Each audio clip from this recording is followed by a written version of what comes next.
अस्सलामु अलैकुम आज बनाओ अस कॉकड़ जंगन यानी लेग पीसन अख मजेदार कांति तो अत सत बनाओ अस रुमाली रोटी ते वरिया सहल तो आसान बनाउन तो तह यह जरूर पसंद तो पक्यो करो अजिच खास कांति बनाउन शुरू बह गोस बाजार तो कॉकड़ वलिस हेत मे यम कॉकड़ जंग यानी चिकन लेग पीस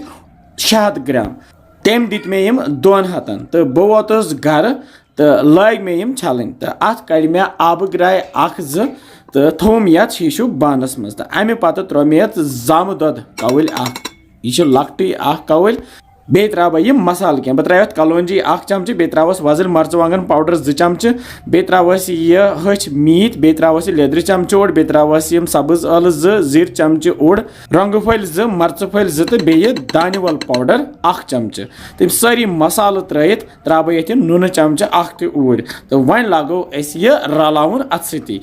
यह सोरी मसाल गमन कॉकड़ जंगन सत असल पे रलन तो 1-2 मिनटन पूर यह रलित वन यह तैयार तो करोहन वन मैरिनेट बह थवान यह फ्रिजस मज 2 घंटस यपर जोल मे गैसस पे थो मे कड़ाई अत मज त्रा बह फल तेल 3 क्रेंड तो फल तेल गरम गस्ती त्रा बह यथ मज यह सब्जी मे सब्जी थमस निकरत यह शिमला मिर्च अत मे निक निक पीस कर बे गंड पच यह नो गंड पच यह थो मे नल कतर तो अम टमाटर तो बे नो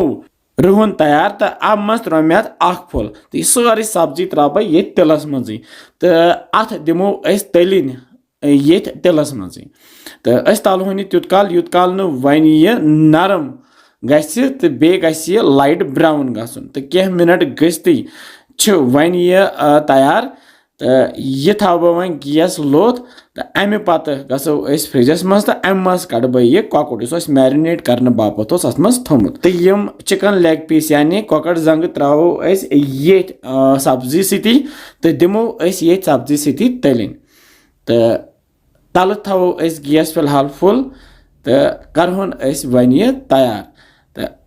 अत दम दिन तो पे थो बह ढकन तो दिमो दम